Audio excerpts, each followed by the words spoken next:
Hello, my friends. Welcome to our next round of interviews. We're trying this flow of 3 guest episodes, then a V Sarah moment, but let us know how it goes. V and I miss each other, so we can't go that long. But it also turns out you guys enjoy hearing us make fools out of ourselves and occasionally stumbling upon some wisdom at the same time. So you're welcome.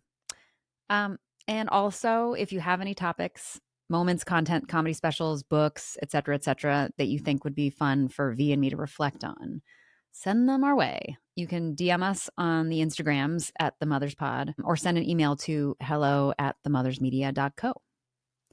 But today, we get to share a powerful discussion with someone who should probably run for office one day, though she says she won't, but I hope she will, Meghan Joyce.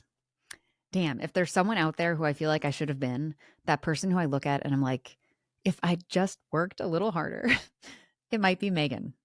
Incredibly smart, incredibly capable, incredibly joyful, has incredible business savvy, holds her own and makes space for others in a man's world, endless energy.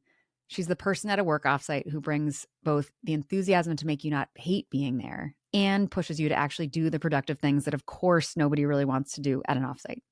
I've never been in an offsite with her, but I just got that sense. She's a doer, a joyful, level-headed, efficient, magical doer, kind of like her latest company, Duckbill. Meghan is the co-founder and CEO of Duckbill, which uses a sprinkle of AI on top of the magic of thoughtful humans to take care of the part of your to-do list that you hate so you can get back to what you love. It's also an impressively funded startup. They snagged a cool $33 million in their seed and Series A round, I believe. Before Duckbill, Meghan was COO at Oscar Health, no big deal, and held key leadership roles at Uber, including as the GM of the East Coast. If you were in Boston in the mid-2010s, you'd see her on the cover of the Globe, helping to navigate the tricky relationship, to say the least, between Uber and taxis. Meghan serves on the boards of the Boston Beer Company and Guardant Health. She's also a Henry Crown Fellow and member of the Aspen Institute's Global Leadership Network. And she's a mother of 3. Similar to me, she came out of retirement a bit to have her third, who is about 6 months old. So, as we say in the very description of this podcast, she is absolutely a person I look at and I'm like, how the fuck is she doing this? And how is she? As you'll hear, she's great. It's nuts, it's chaos, but what became so clear to me in our interview was that she really, truly, genuinely loves it. She's in these big jobs because she likes doing them. She finds them fun. Not for ego, not for greed, but because she likes it and because she can. And she wants to make the world a little bit better. Meghan has built a full life around what matters to her and what brings her joy. And I think if we start from there, investing our time in things that align with our values, that we believe in, that we find meaningful and fun, the energy often just flows. Meghan, thank you for sharing your sincere joy with us alongside the honest moments of hard. So proud of what you're building and how you're building it and why. So please enjoy our conversation with Meghan Joyce.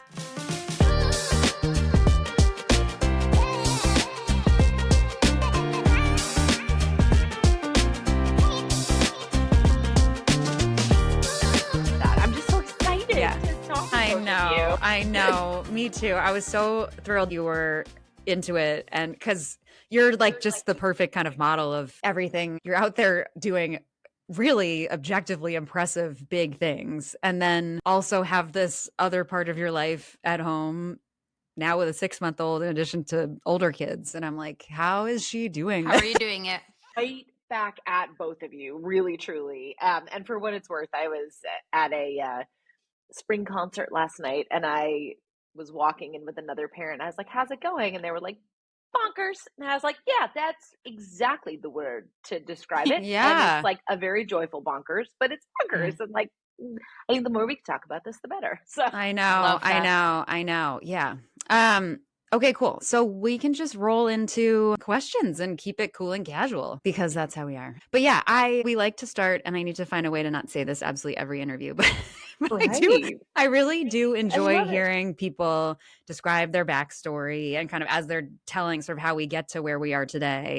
As they're going through that process, they're often like self-reflecting and being like, actually, wait, why did I do that? And does that make sense? And these dots actually in retrospect do connect or they don't connect. But I'm curious like how you tell the story of Meghan, because there are many ways to say it. But like, what's the story of Meghan to you and how we get to today?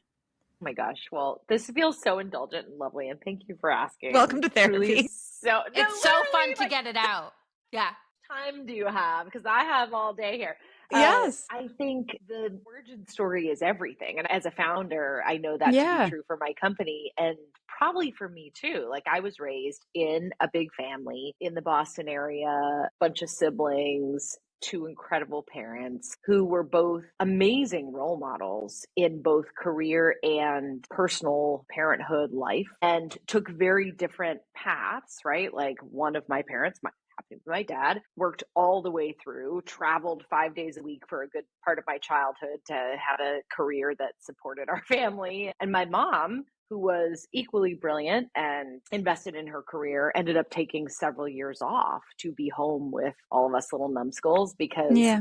it was more expensive to pay for childcare and all of the puts and takes that that requires than she was making as a Yeah. brilliant professional. And so I was shaped by that and, you know, a lot of other things and knew about myself that I love work. I find it incredibly fulfilling, incredibly fun. But I also, at the end of the day, my family is everything. I'm incredibly close with them. Yeah. And you know, was kind of coming out of college when the Anne Marie Slaughter "Women Can't Have It All" article Right. was published, and it had a huge impact on me. And I think the world of her, and to hear someone of her caliber and standing in, you know, the early 2000s saying it's not possible right now was, you know, arresting to me. It kind of like stopped me in my tracks, inspired me about how can we make it easier and easier for people who want that. And there's no judgment. Some people want all the things, some people don't. Some people want to have a deep career and or a deep family or vice versa. And my objective is really about choice. Mm-hmm. That I want people to be able to have the choice. I want the choice of Mm-hmm. how I want my life to look. This kind of one precious life. And Yeah. the more we can give people choice on how they're spending their time, it shouldn't be so expensive. It shouldn't be so stigmatized to live the life you want. Yeah. And so that's really what has inspired me. And, you know, my career started very traditionally consulting, investing, did a stint at the US Treasury during the recovery from the 2008 financial crisis. And it was this moment where I really felt connected to my work from a mission perspective in a way that I knew I never wanted to be without. And Mm-hmm. so when I went to business school and thought about what I wanted to be doing next, I wanted the pace and rigor and teamwork and excitement and engagement of a private sector business job with the connection to the mission that I felt at the Yeah. Treasury. And so it's when I landed at Uber. It was very early, about 100 people running the Boston market. From there, I Huge led the East deal. Coast. Yeah, that's wild. Yes, it was a Just big deal. Uber when it was Yeah, 100 yeah. people. Yeah, but That's it so was a cool. big, that was a big job. And like a lot of contentious things going on. This was Yeah. right around when there was a lot of pushback from the taxi industry. Right. You were like in front of whatever form of courtroom, like defending Uber. And it was a high everything job. Sarah, you're too kind. No, It it's true. honestly was such a privilege to be able to do. And it was born out of, frankly, inspiration for the choice that Uber was giving these drivers to work in a way that was flexible and allowed them to set their schedule, their timeline, take Mm, their destiny and their income into their own control. You know, my first Uber ride, I was chatting with the driver, and he and his friend were sharing a car and using the income to put themselves through community college. And I thought that was incredible. And I mm-hmm. knew I wanted to be a part of that. And so that was what made it easy for me to stand in circumstances that, I don't know, maybe I would have found scary at another Yeah. moment in my life and say, no, I feel incredibly brave because I am doing something that I believe in. Mm-hmm. And yeah, sometimes I look back and say like, "No, I can't believe we went through that." But I'll tell Yeah. you, it like gives me great perspective with children who yell at you and swear at you and all the things that they do. And, saying, And you're like, "Oh, this the is C not word." going to be Exactly. I will That's not be requesting you as my driver again. Thank you. exactly right. You didn't have So kids yeah, yet, did you? or when did kids enter the scene? Because you had Uber and then Oscar Health, another huge job. Obviously now you're starting your own company and there are other things in the background, just casually being on boards. Like when did I like to work? Yes, that's great. When did kids come on the scene? I had 2 kids while at Uber. You I had 2 did? kids while at Uber, and Wow. I think it's a reflection of the experience that I had at Uber that not everyone did, but Yeah. I got promoted when I was 7 months pregnant with my first child, from leading Boston to leading, the East Coast. And then again, when I was expecting to, with my second, from leading the East Coast to leading the US and Canada. Yeah. I reported to an incredible woman the entire time. Like, that was my experience at Uber. I felt it I'm so was, glad. Yeah. a really empowering place. It was not that way for everyone. And Yeah. it eventually became hyper motivating in the years where that kind of hit our radar and became clear, to help make it that kind of place for everyone. I think about this. Yeah. Sorry to interrupt just for a thing, but I No. do think within Google, I had a similar experience where, I got promoted while I was out on maternity leave. And there were a lot of examples of that happening. But that was when times were good. And objectively, this is what's so fucked about it. Like, times are still good for Google. We've just like lost track of what we need to be achieving. But I often think about, okay, great for billion, trillion dollar companies to be generous towards, in this context, women and do the right thing by them. But how hard it is for even the biggest, most successful companies to continue to do right by them when there isn't this sort of like free money, there's no consequences kind of culture. And I personally saw that shift through the 12 years that I was at Google. And I felt for, in a weird way, I sort of felt for Google, but I also felt for the small companies that are like, I would love to give this doctor 9 months off in my small practice, but honestly, I don't have capacity financially. Like, I don't know how to so it's all of this. And it goes a little bit back. And I want to ask you more about the having it all, how that mantra is like trailed after you as you've gone through your career. How you think about having it all as you were, like, let's use the Uber example. You're not popping out 2 kids. No one pops out kids. But how easiest thing I've ever done, whatever. I don't know. With each child, is that having it all thing like popping up in your head more? Or are you like, we can juggle all of this? Like, how are there trade-offs and the like micro trade-offs that you're like, Of course there are, and I think this was part of Anne-Marie Slaughter's point, or at least my interpretation of her point, that everybody makes trade-offs, men, women, everybody. To fast forward, after going from Uber to Oscar as COO and then founding my own thing, part of the point of my now company, Duckbill, is making it easier for people to have that choice in how they spend their time and how they live their lives. And even I have moments where I'm like, this is incredibly difficult. This is an impossible set of trade-offs I'm facing, or those moments where you're like, no, I'm feeling like nothing is going fabulously well today. And but I think inevitability of trade-offs needs to live beside, in my world at least, or in my life, beside this notion that we can do things to make those trade-offs a little easier. We can do things at the policy level where we help small companies or make it a norm to have or fund parental leave or healthcare or all these things that make having it all really difficult. We can also do things from a product level. And part of the founding of Duckbill, which is the personal assistant for everyone, that everyone should be able to afford, was the notion that there can be product solutions and capitalist solutions to this too. And by the way, like, there are a whole lot of product and capitalist solutions that make it easier to be a working man. Think of the solutions that solve tasks that were stereotypically, and I'm putting this in big air quotes, men's work, right? There are landscapers, there are handymen, plumbers, electricians, like there are whole fields, trades around doing this work that men traditionally did in families, heteronormative families. And then the job became coordinating with those trades. And somehow that fell over to a lot of women in this balance of the mental load. And so what Duckbill is setting out to do is to build a trade, build a product around a lot of this work that women traditionally bear, and the studies and data would show that to be true, and make those trade-offs a little easier, because of course we all have to make trade-offs every day in business and family and life, but there are things we can do to mitigate the pain, and let's do them. Yeah. Can I ask you some existential questions about Duckbill? Always, please. And then I want to ask you more existential questions about you. Life.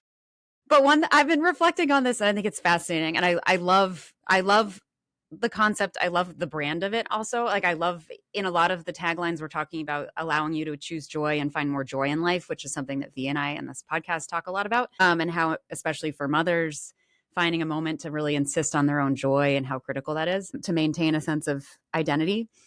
I think one thing that I'm curious about is, we talk a lot about mothers and what it is to be kind of grappling with the idea of what is it to be just a mom, and why is it just, and is it enough to be a mother, and the, the invisible labor, the mental load, all these things that define mothering in the modern day. Two questions. One, I'm curious about what it means, because within just a mom, it's like implies that what I'm doing isn't really that important or valuable. I'm curious, as you are taking a lot of the labor of motherhood and pricing it out at $100 a month, I'm curious if you think about what that reflects to mothers of what they're doing. Like, there's so, and I think not to tell you what I think your answer is going to be, but I think it's like, well, now you can invest in the other more sort of deeper parts of mothering. But I'm curious, like, how, and I'm sure you've thought about this because you're a very in tune mother and person. So I'm just curious, like, how you've thought about that.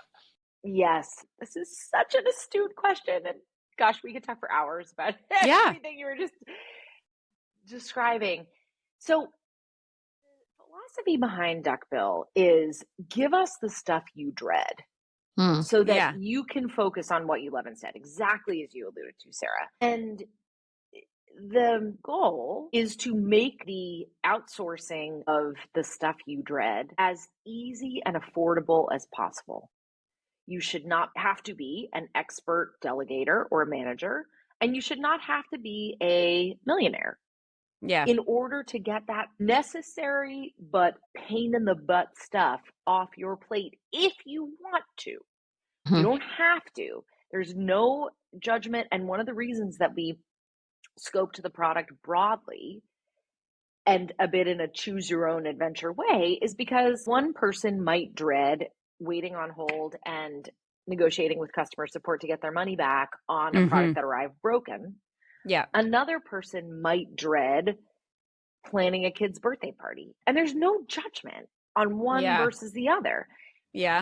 And I think the way that I personally use Duckbill, with no judgment for how anybody else does, is I want to be there for moments that I consider priceless, right? Like when my kid is up sick in the middle of the night, or when they're performing in a concert, or when we're just hanging, spending time together, and those like quiet moments, and their fears or anxieties or joys or brilliant little observations come out. What I don't want to be doing is multitasking that plus waiting on hold with customer support, or spending the time, so much time planning the birthday party that I'm not paying attention to the child I want to be celebrating. And that I want to make as affordable as possible for people. Again, so that they have the choice. I remember vividly when Lean In came out and raised a whole bunch of new ideas around how women might approach having it all. And there was a lot of criticism of Sheryl Sandberg, the author, for the fact that she had this team of people who was enabling her to lean in every day. And I remember my reaction being like, look, I don't judge Sheryl for having a team. I think it's a shame that she has to be as, frankly, privileged as she is to afford that team. Totally. Right. We should all have access to that. So the objective is really that. Let's make it as affordable and destigmatized and cool as possible for you to get that stuff that you dread off your plate, so that you can focus on the priceless stuff, whatever Yeah. that is for you, without Right. judgment or fear of what it's going to do to your and your family's budget. Yeah. The other piece that I found interesting, even before Duckbill entered the scene, when I was sort of among other working mothers, mostly working mothers that I was in circles with, I found that there's this interesting tension about there are folks that resent some of these responsibilities and expectations, but also don't want them to be taken away. Like they're distressed by them, they're oppressed by them, but they also need them. And I found Duckbill sort of inserts itself into this place of where does value come as a mother? And again, Duckbill serves not just mothers, but in this context with this podcast, like I just found that fascinating of how tech kind of introduces another layer of how we define our role as a mother, create value as a mother. And I'm wondering, I don't know if you've experienced this too, but I would happily offload. My mothering is not about scheduling a dentist appointment. You know what I mean? And I would happily hand those off to someone as long as they can do it as well as I can do. And also thank you for including AI, but also humans, because I've talked about this, and as someone who's sort of like been in the tech side of all things AI is wonderful. Candidly, it also horrifies me, but I think it needs to be done in partnership with humans. And the human touch is so essential and is basically a premium. Like human touch is now a premium. We can outsource as much as we can. And so now you're giving people, you're leveraging automation to make it efficient, but you're using humans to make it real and meaningful and intentional. And I am so glad that it hasn't become all AI all the time. Yeah. I'm so glad to hear you say that. It's such an important part of our mission, frankly. I mean, we could talk forever, and I want to get back to your question around how do mothers and parents find value in their own work? And because that's a fascinating one. As a brief aside, part of the other aspect of Duckbill's mission is to create dignified, noble work. And one thing that I saw at Uber was, we went through this whole initiative to try to get more women to drive on the platform. We saw significantly higher proportions of men signing up to drive than women. And when we talked to women, we heard a number of different things. Women are not a monolith.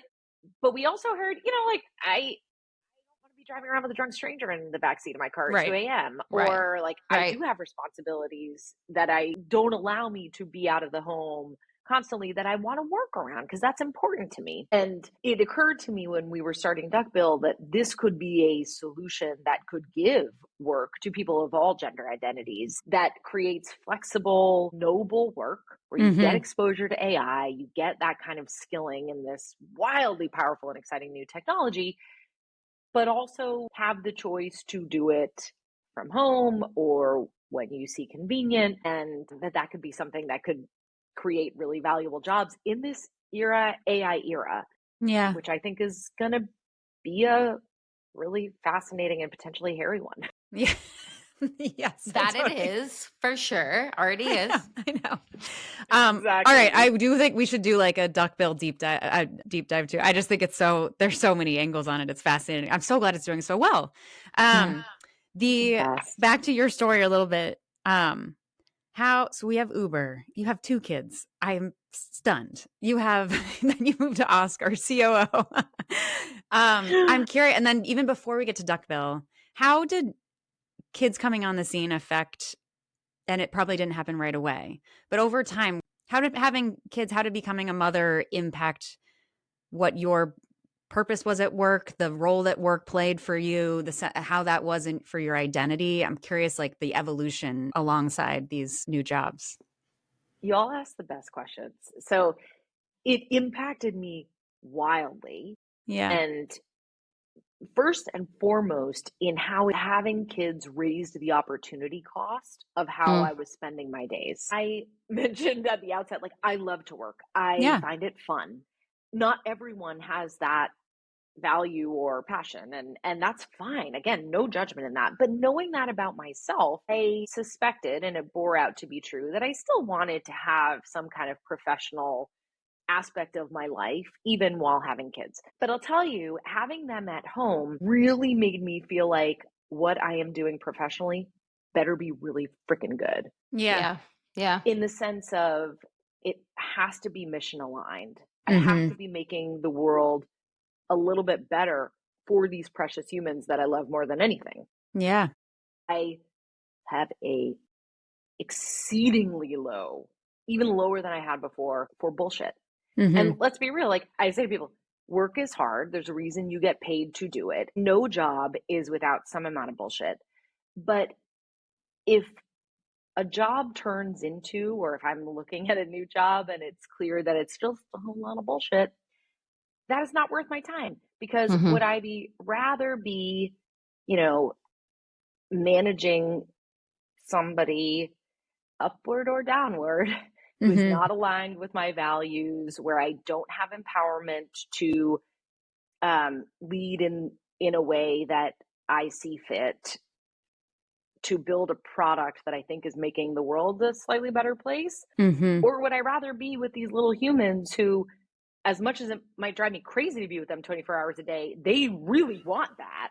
And they might need it sometimes. And so I think a really healthy way has made me reconsider what matters at work, how I'm spending my time. I don't know that I would have started my own company but for having kids at home, because it was a way that I could almost guarantee I was building in a way that was aligned with my values. I was building a product that was aligned with my values. And it's not necessary to start your own company to do that, but it's why I went to Oscar, right?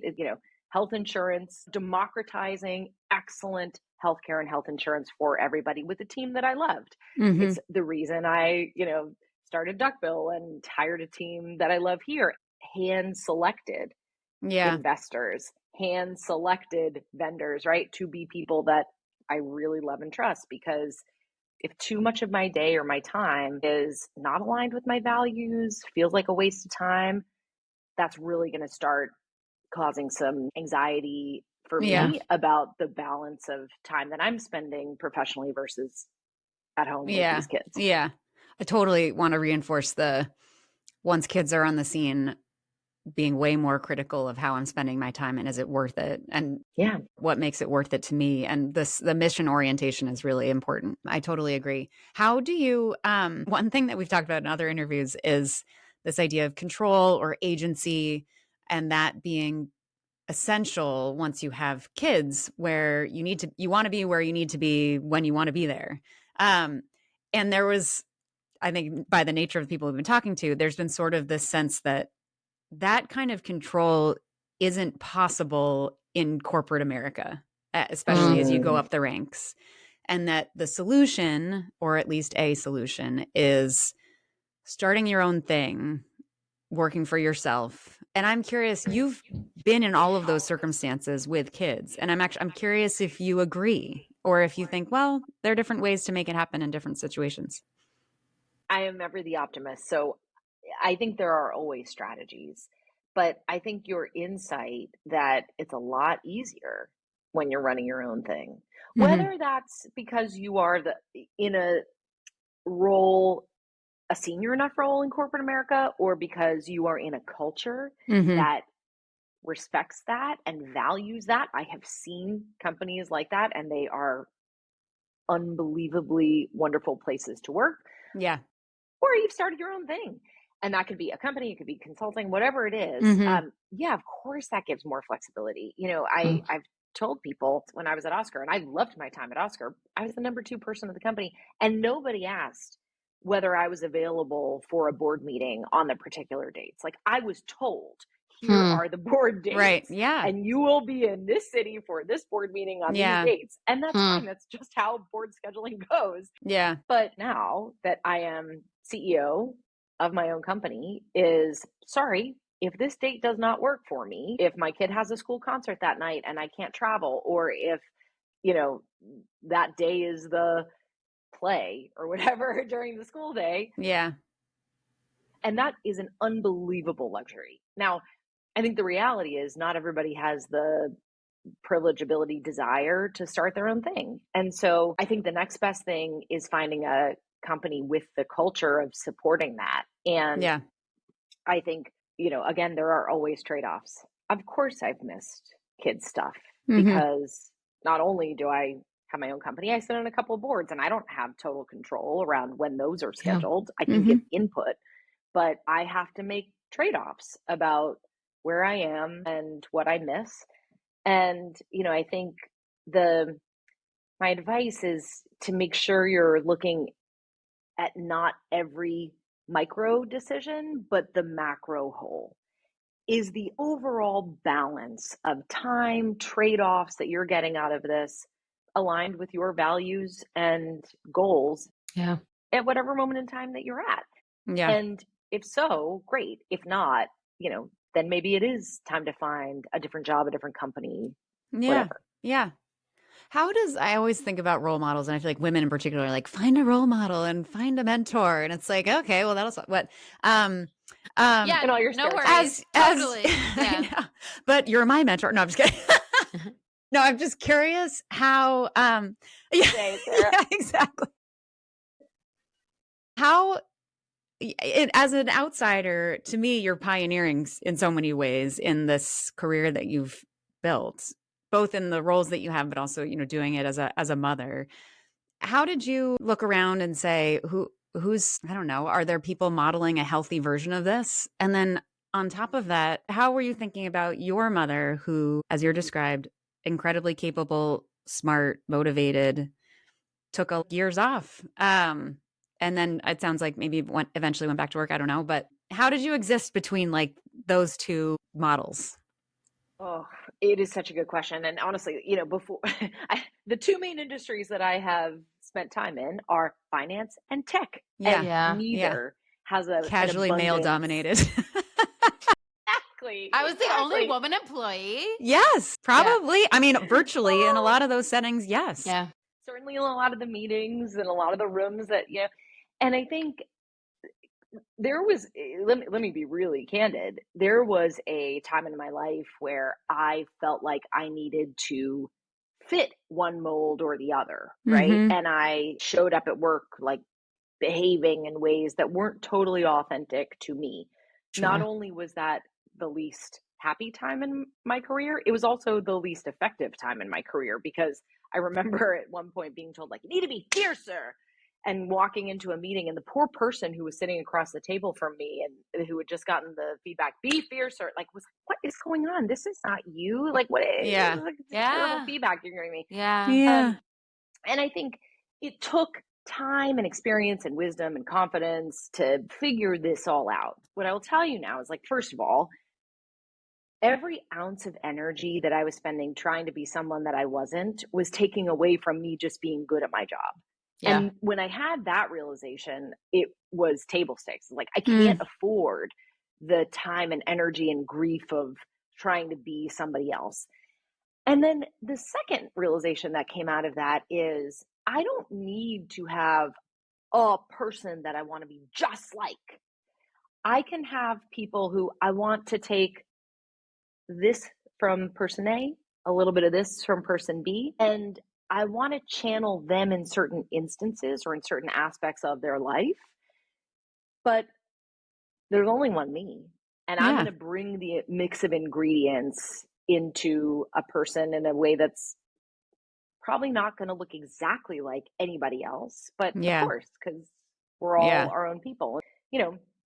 From my dad, I have taken this kind of like deep enjoyment of a robust career and the prioritization of doing that 5 days a week at least. And then from my mom, I'm oversimplifying here, but from my mom, like being present, being that emotional support, like the co-regulator of a full childhood.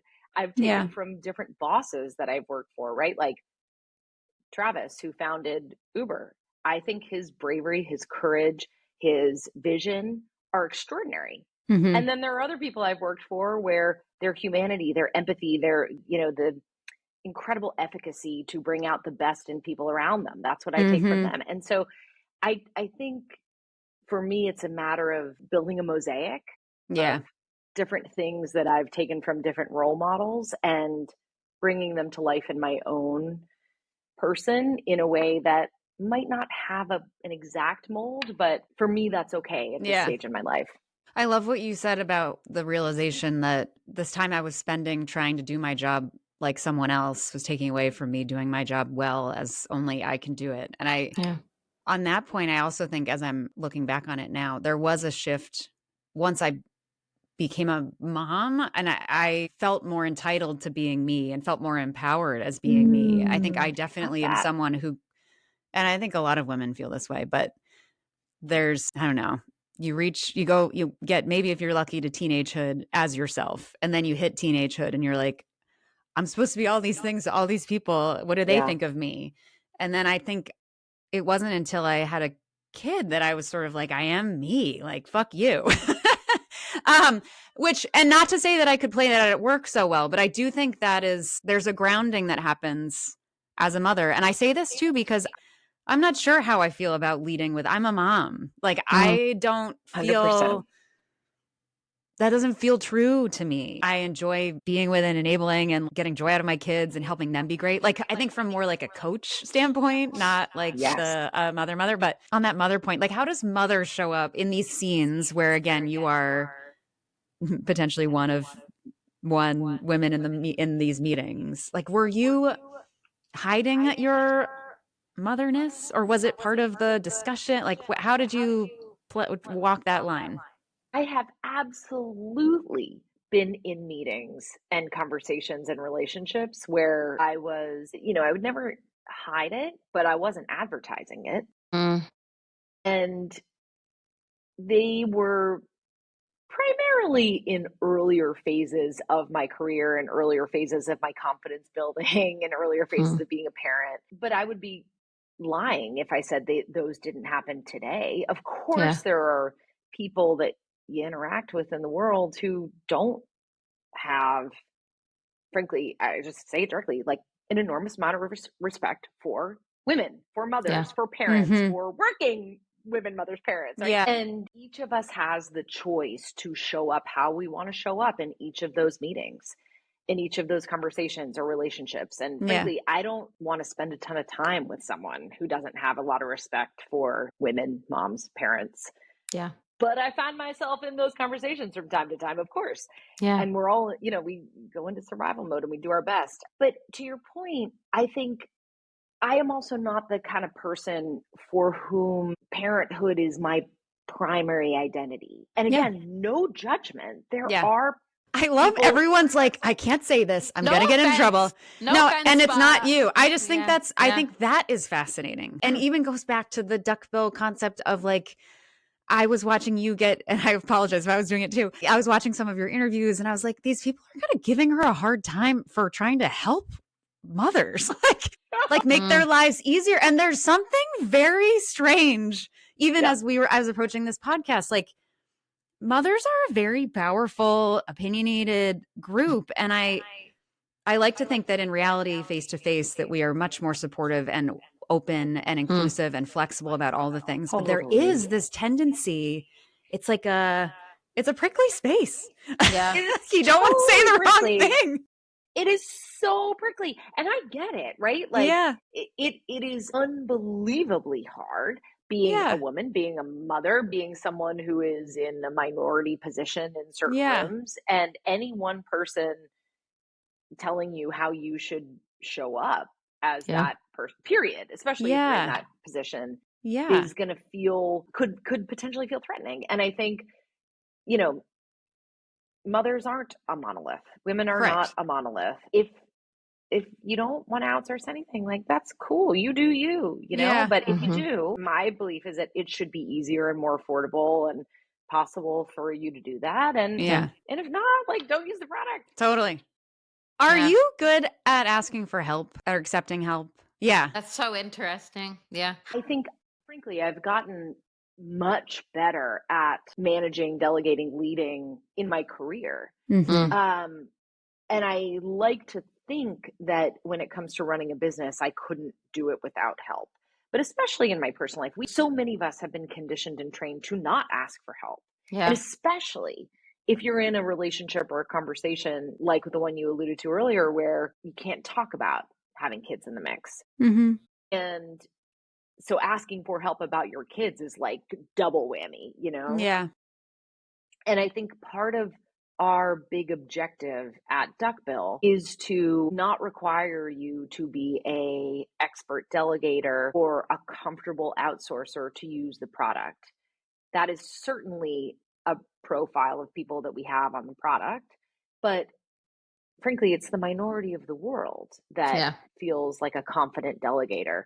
And so I try to not even use the word delegation when it comes to the product itself, because I think that word is so fraught. And the way we think about it is Duckbill is the place you come to get stuff done. And Yeah.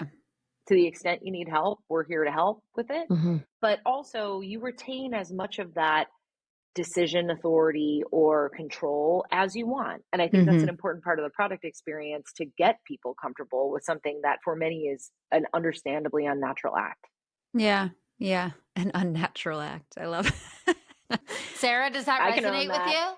you? Yes. Truly just had a conversation about that this morning. It is hard. On Yes. one hand, you're like, I can't do it all. On the other hand, you're like, but I have to because no one else will do it like me. I know. I'm always like, I'll just, whatever, I'll just do it. Just do it. I mean, It's it was fine. true in like, Yeah. I don't know, 7th grade diorama projects. Like, it's Yeah, just been, 100%. something's wrong with me. Are you the oldest, God. Megan, in your family or no? No. Course. Yes. You are, of course. Okay. Yes.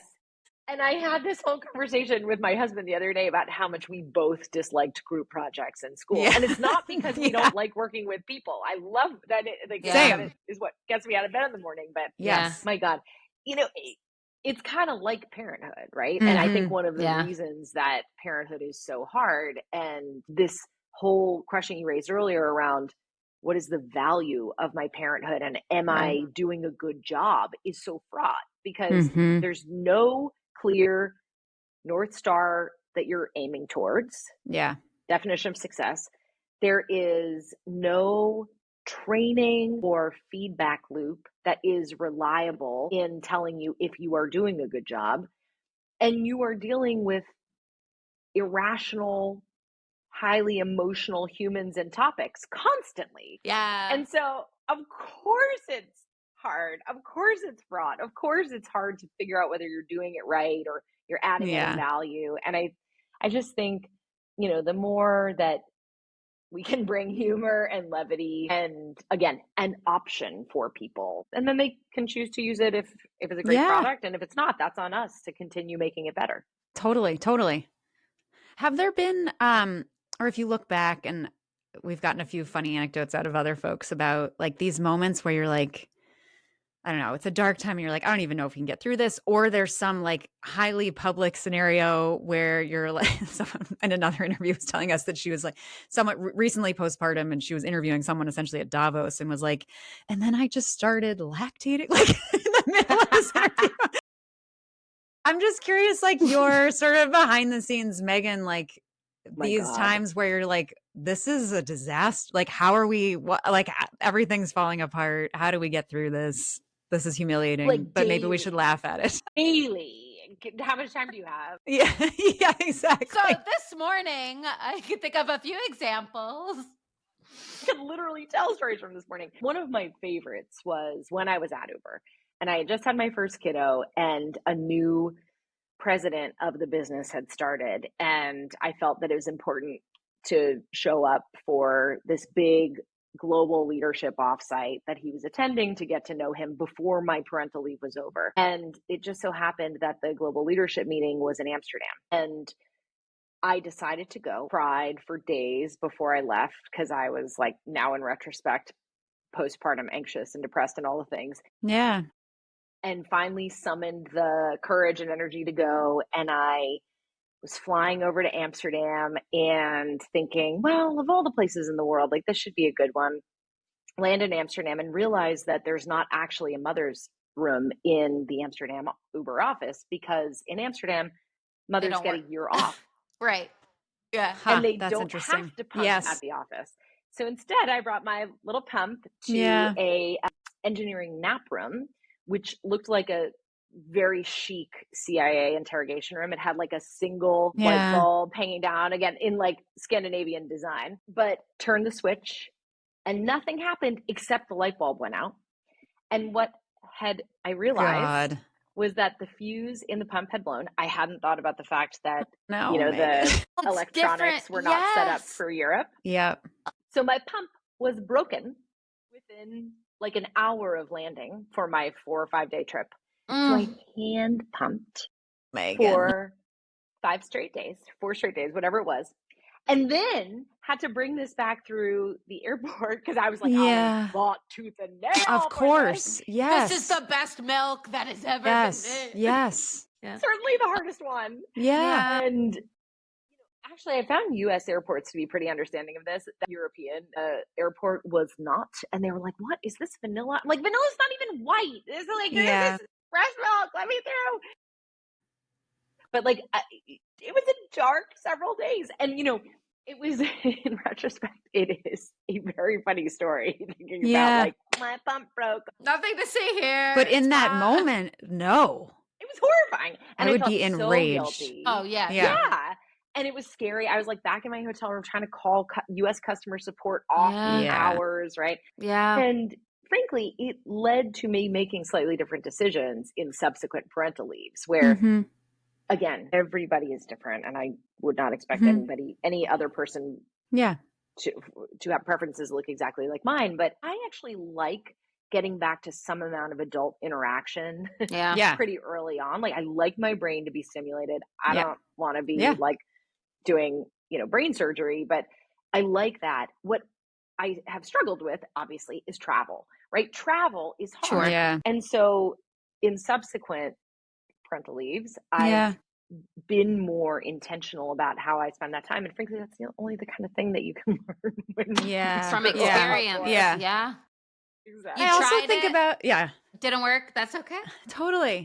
Exactly. I also think about like that story, this is logistically challenging, but then also you're supposed to show up and participate in various meetings, probably presenting at these places. And like in the back of your mind is how maybe I'm physically uncomfortable and who knows how it's like and that's at least taking up 70% of your like brain space with that was of swirl and how much and it doesn't have to be women that are having these experiences, but how much there is something that going on often for women in their brain that is like worrying. And maybe Duckbill can address some of it.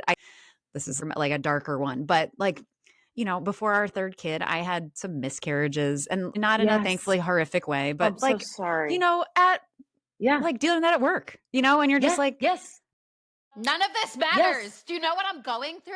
Like, but also being like, but maybe, and it's sort of, it's almost, it's helpful perspective, sort of, but then also like, but something real is happening. And I think, again, not only women, mothers have this, but I think always women and mothers have it. Where there's so much, they're operating on so many different levels while at work. And just how impressive that is. I don't know if I need acknowledgement or space, like, or just being like, that is the reality for us. I certainly, especially in certain phases more than other phases of parenting. But I almost think that it's taken for granted, or it's not, it's kind of like, we'll buck up and move on or go take like medical leave. And it's kind of like, we want something in between. Exactly. And I think that's where working in a place that is aligned with your values I find really helpful. And it's not to say it needs to be this like soft, squishy place where we don't want to win and it's all about supporting people's feelings. And, Uber is the great example for me where like, it was so much about winning and getting this business off the ground that we knew could improve communities that it actually, for better or for worse, the how you got there didn't matter as much. And I give this feedback to a lot of my people where I think a lot of feedback is often delivered, unfortunately, around your personality or who you are as a person and not about the results that the organization needs to see. And like the feedback around, you need to be more fierce. It's like what I should have asked the person giving me that feedback was like, okay, what result am I not delivering that you want to see? And then I'll figure out how to get myself to that result. So true. But, like I think it is what allowed the company to promote me when I was 7 months pregnant and be like, obviously the right answer because like Meghan really wants to win. And like, she's not going to let having a kid stop her. Or, you know, like, I might take day to like go have a doctor's appointment or deal with whatever I'm dealing with, but you bet your fucking ass I'm going to be back, like fighting to win as soon as I'm able. And that is going to carry the day 7 days of the week. Right. And so I think, to your point, finding a place where all shapes and sizes are welcome if you deliver on the mission or you deliver on the goals, I've found to be really, you know, helpful, but also wildly energizing and rewarding too. Yeah. This is a good transition to a very light, quick question that you touched on the beginning was, can women have it all? Yeah. Just a quick one. I think we can figure it out. I am curious. I know it's cool that you went there from the very beginning also, of like that was such a formative, that was a concept that resonated with you early on. Not everyone has responded to it that way when I've been asking this question about having it all.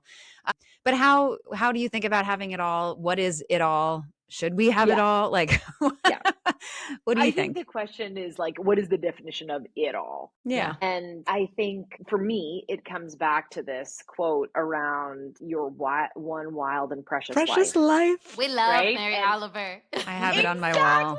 Exactly. Yeah. I feel like quote has become kind of cheesy and maybe. No, I know. I'm annoyed now. True. It's everywhere. I can't. Right? It doesn't feel as cool anymore. We liked it before it was cool. Yeah, exactly. Okay, sorry. Exactly. The OGs, the Mary Oliver OGs. I love this.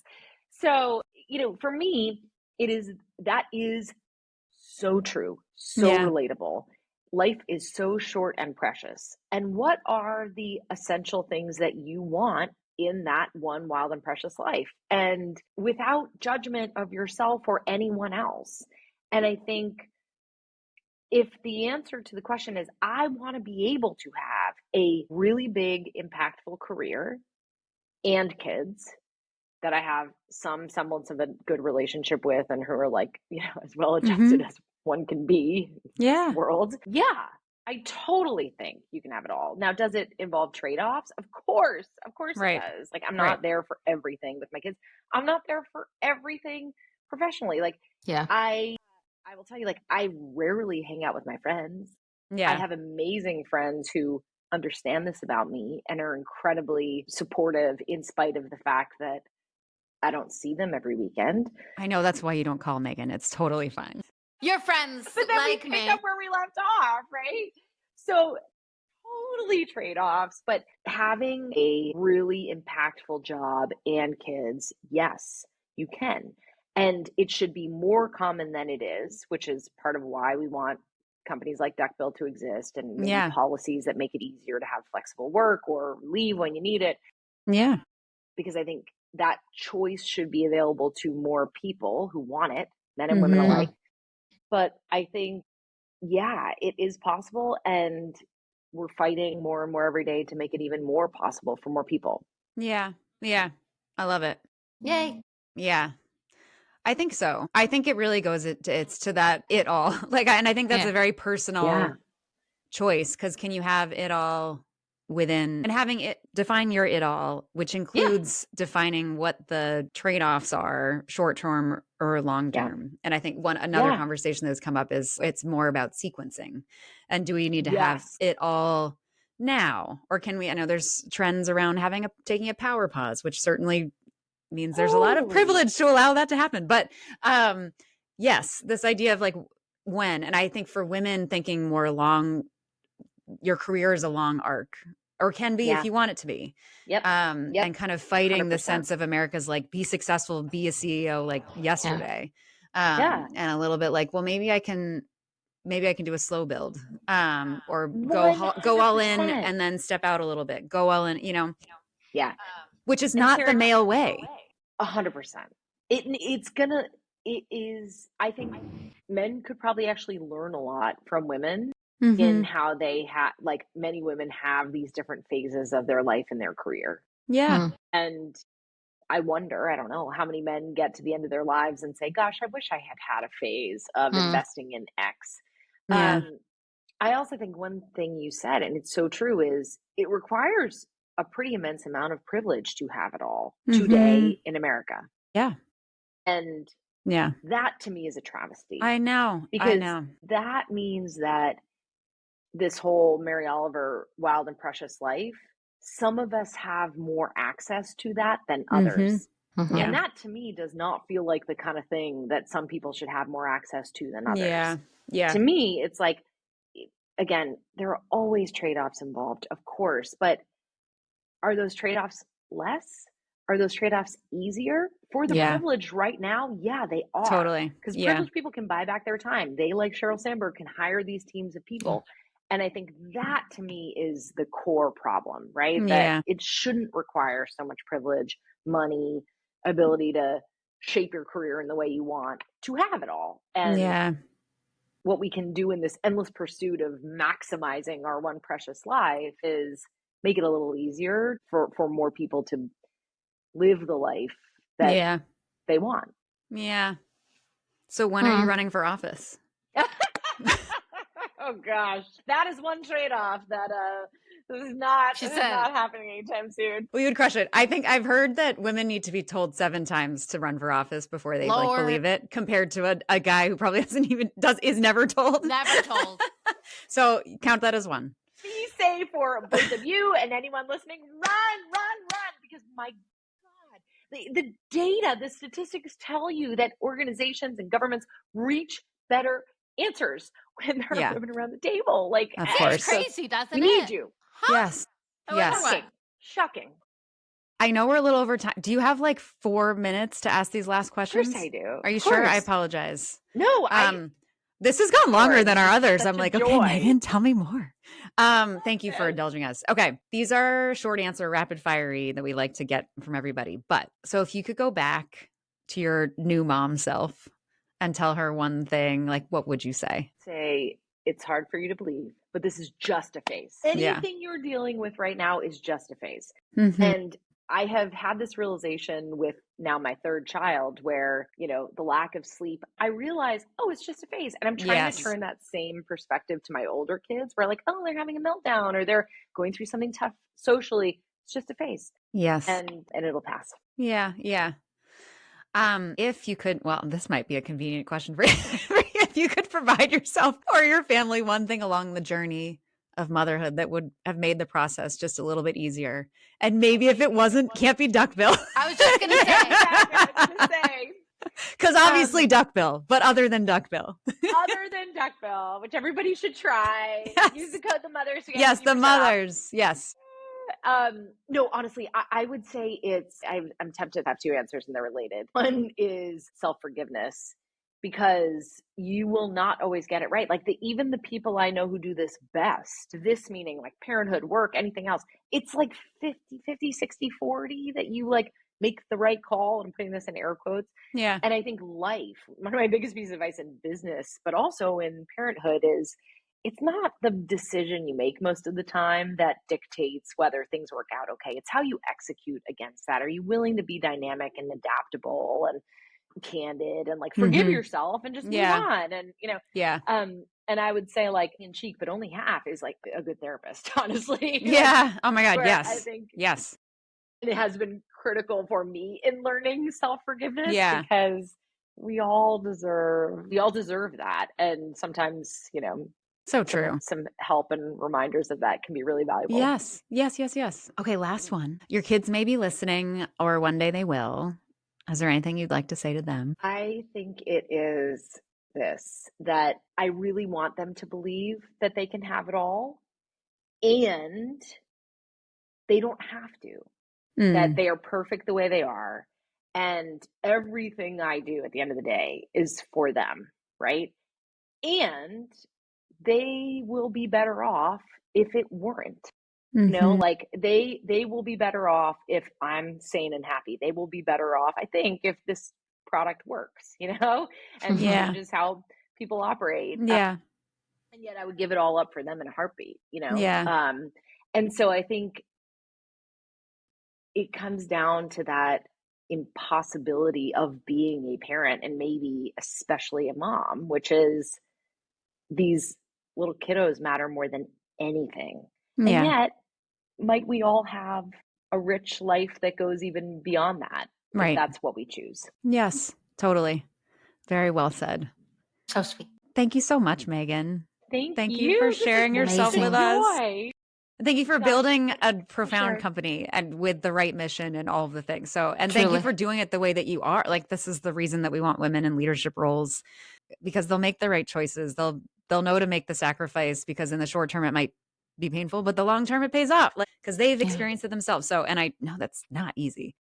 And Sarah and V, thank you for this podcast. I mean, honestly, the self-forgiveness, the forming of role models, the normalizing of really hard and impossible and very personal things and trade-offs, like you are giving that to people with these conversations. So Yeah. thank you for doing this. It's incredible. Thank you. Thank you. We're all trying to make the world better. Amen. Someone has to. Amen. Doing our best. Exactly. If you need Okay, something cool. done, ask a busy woman and they will make the world better.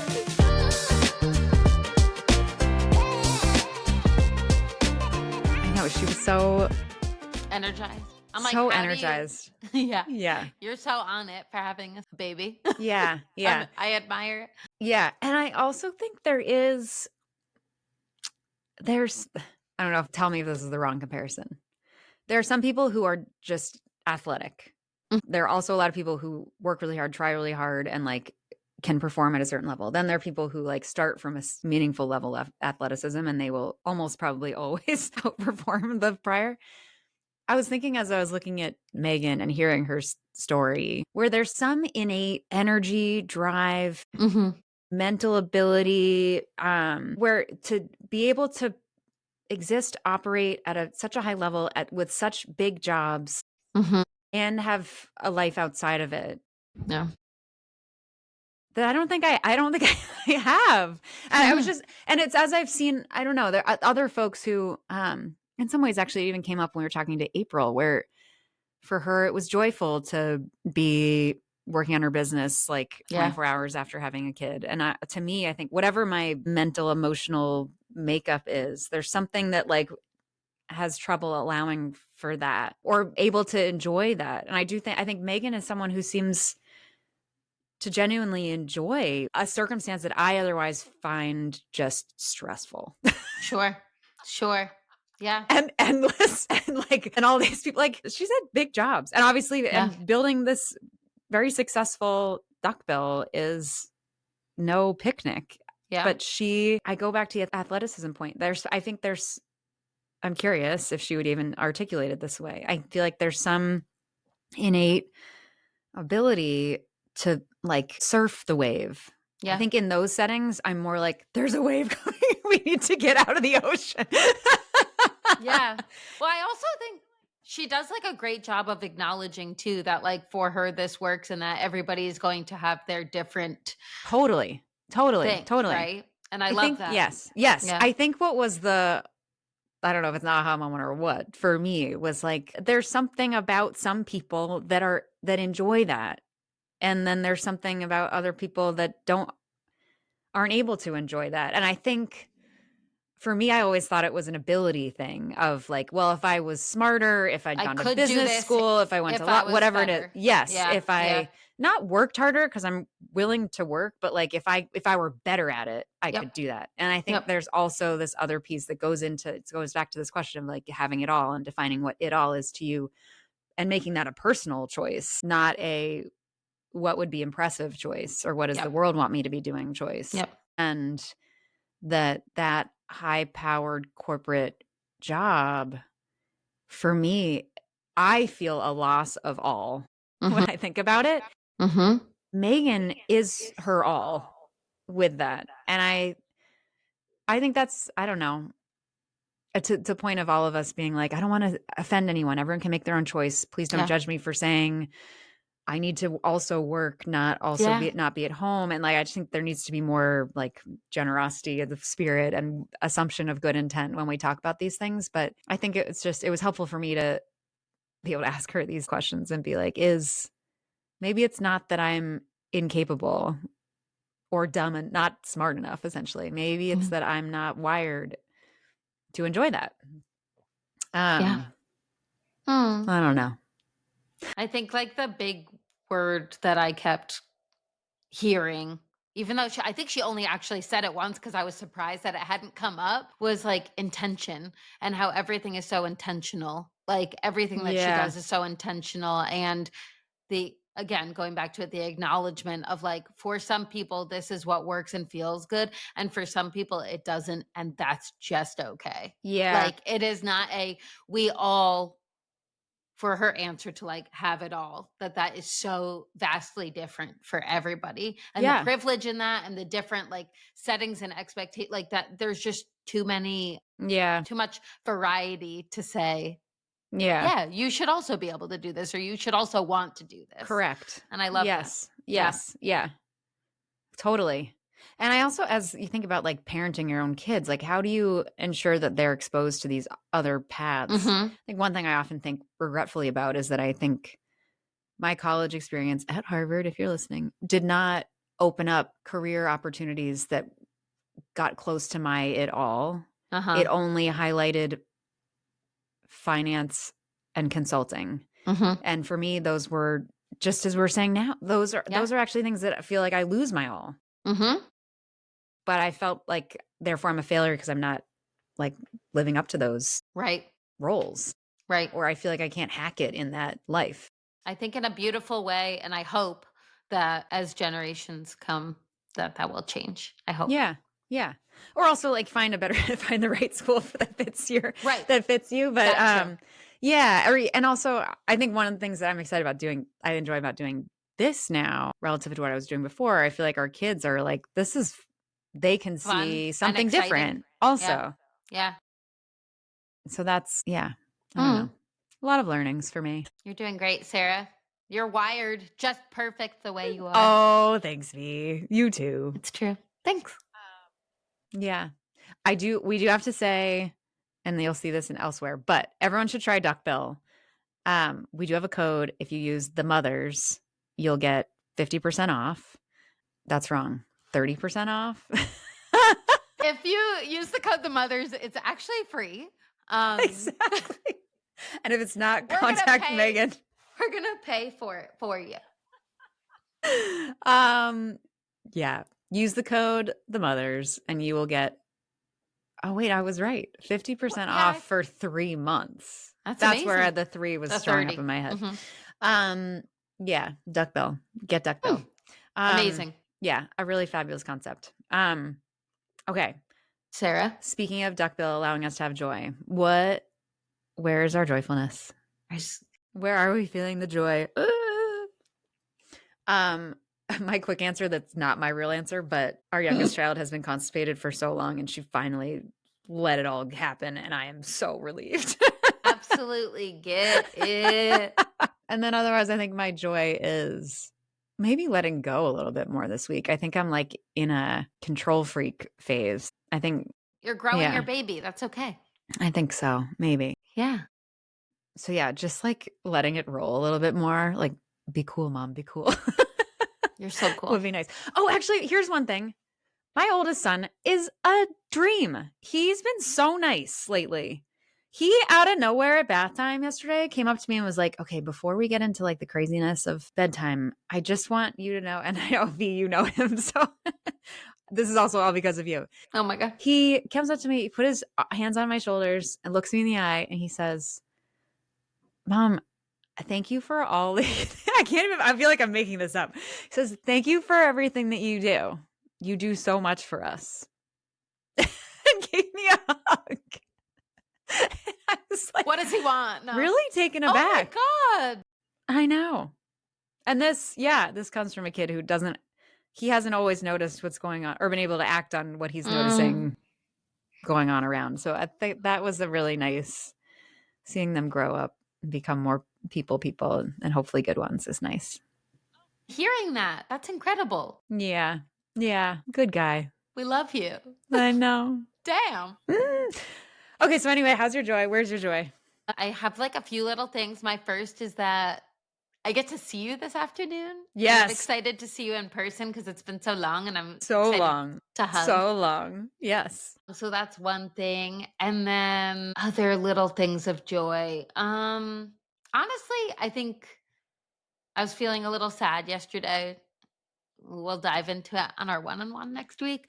But then saying it to you and being like, yeah, Yeah. that's valid. I don't know. It Yeah. just felt good to hear. Yes. And I think I just needed to feel validated in my Yeah. sadness. And now I feel like I can move on from it. So that feels joyful too, to release and similar to you, let go of that. Yes. So those are my two things. Mm, That's where my joy those is. are good. I enjoy our joys because they also turn into like what we're grateful for, which is I a know. nice Well, blend. they're intertwined. It's all of them. It's totally Yeah. gratitude and joy. Can't have one without the other. Yeah. All right. Well, All right. let's close this out so you can get over here. Yeah. And I love you so much. I love you. Thank you for doing this. I'll see you soon.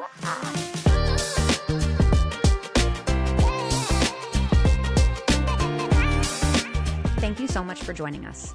Please remember to like and subscribe so you don't miss an episode and we can reach even more rock stars like you. The Mothers is a production of Backline Media, shining a light on those who carry the team.